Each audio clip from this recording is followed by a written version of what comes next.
So I was inspired to come here after an experience I had student teaching with a teacher who was not one of my mentor teachers, but it was just an observation day. And the night before, a grand jury had acquitted a police officer in Ferguson. And the course of the day's lesson was supposed to be the progressive era.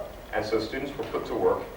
They were creating these sort of debates, simulation for what a progressive debate would look like. And there was one student whose mind was elsewhere.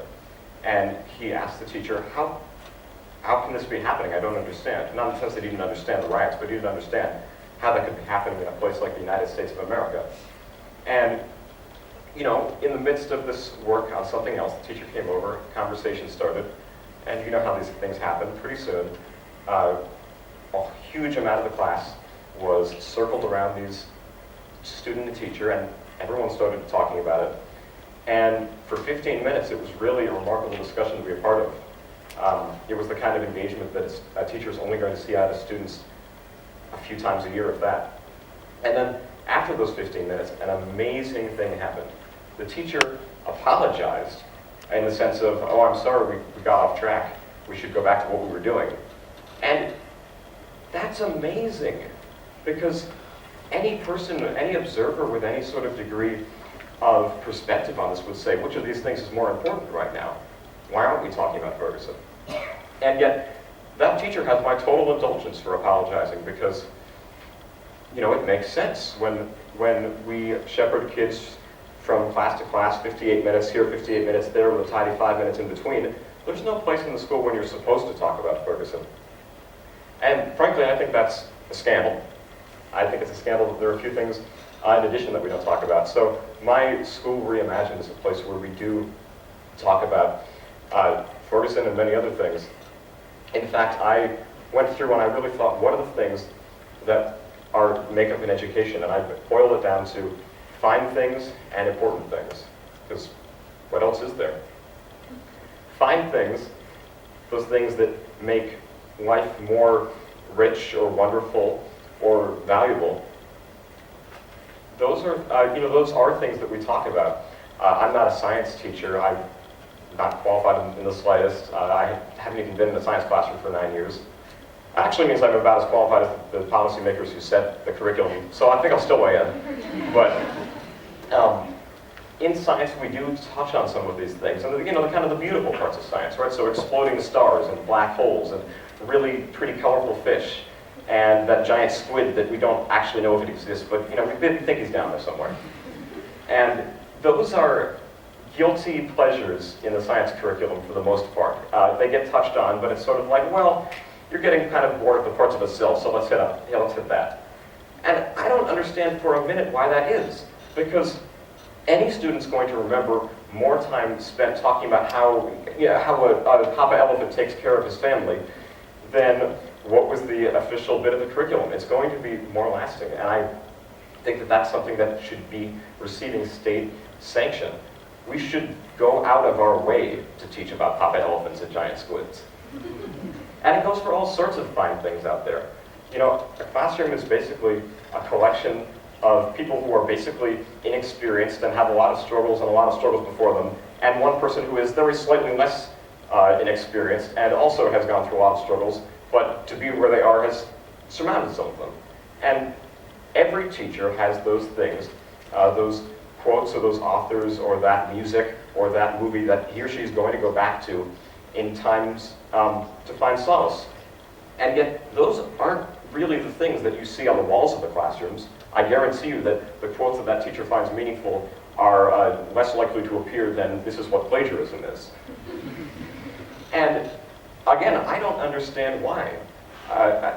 If a school is a middleman of knowledge from the more to the less experienced, those things belong more than anything else.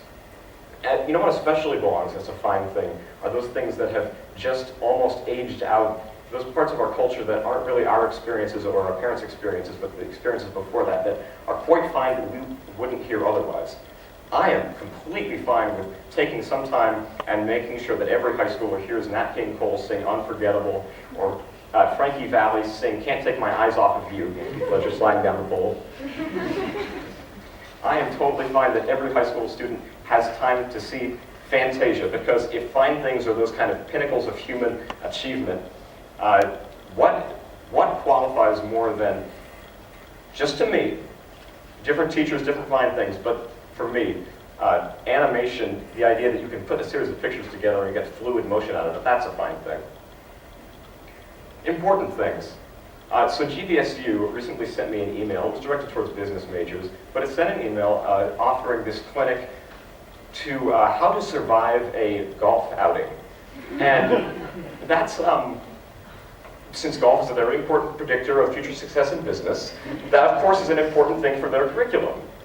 And really though, it actually probably is for business majors, but for high schoolers, what are the things that we wouldn't want high schoolers to leave without coming in contact with? And so on the same theme of getting a job, I think that every high schooler should have a chance to develop a good handshake. I'm not going to say I'm a master of that, but I would probably be much worse if it had not been for a certain teacher who refused to let me out of her classroom down to the library until I could successfully produce an effective handshake and detained me there until how many times did I have to try to get it right. And that's something that we can and should teach. And we can teach effective writing, and not just the kind of writing about what does the shell mean in that book where Piggy dies, but writing emails. When are you supposed to learn how to write an undeservedly respectful email to an angry person? When are you supposed to learn how to ask politely for a great favor, a letter of recommendation, and then ask again 3 days later when it wasn't forthcoming? When are you supposed to learn that, if not in our schools? And my heart goes out to the English teachers out there, because there's nothing like, any sort of writing that's assigned is basically self-inflicted punishment if you have 150 students work to grade. So why not double the number of English teachers? Why not? The solution to how many problems ever in history? None. So how about this? Public speaking. It actually used to be a part of the high school curriculum. It was taken out, but every student had to take a semester, and I think that's an unfortunate step back. Practice interviewing before you leave school. An important thing. Prodding towards the kind of jobs where you have a reasonable expectation of success. And I'm thinking in particular computers, engineering, and health. How do we prepare students? How do we give them that path so they're encouraged to do that? Computers, well, we don't teach that in schools.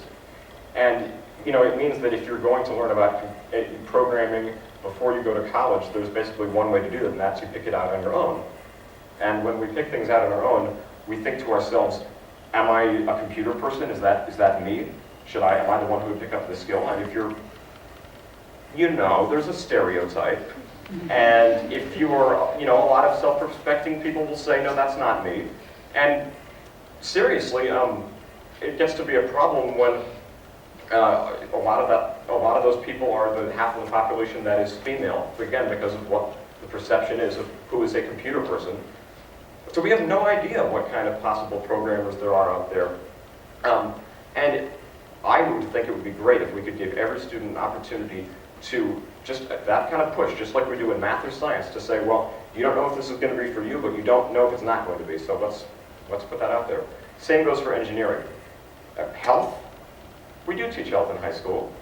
It's a kind of bizarre collection of skills. I think the ones most people remember are about saying no to drugs, remaining abstinent, and doing CPR to plastic infants. And it's a required course, but I don't think that any college thinks of it as a core course or cares what grade you got in it. And again, I don't understand why that can't be a thing. Why isn't there a class that's a rigorous study of what makes humans healthy and what makes them sick? Maybe we can take that health class and take out the preachy parts that make it look, that give it the bad image it has, and make the sciencey parts part of biology instead of the parts of a cell. And again, just ideas for what we can do. I think we should go through piece by piece, ask ourselves, is this the fine thing? Is this an important thing? And readjust from there. And I know that what I'm kind of proposing is an irresponsible fantasy in some ways. And there's some conversations that you start when you're trying to achieve a concrete political goal, and there's some conversations you start when your aim is to take a hypothetical bat to the pinata that is the world and smash it and see what kind of interesting confetti streams down. And that's the kind of conversation that I'm trying to start tonight, and I think it's going to be a good one. Thank you.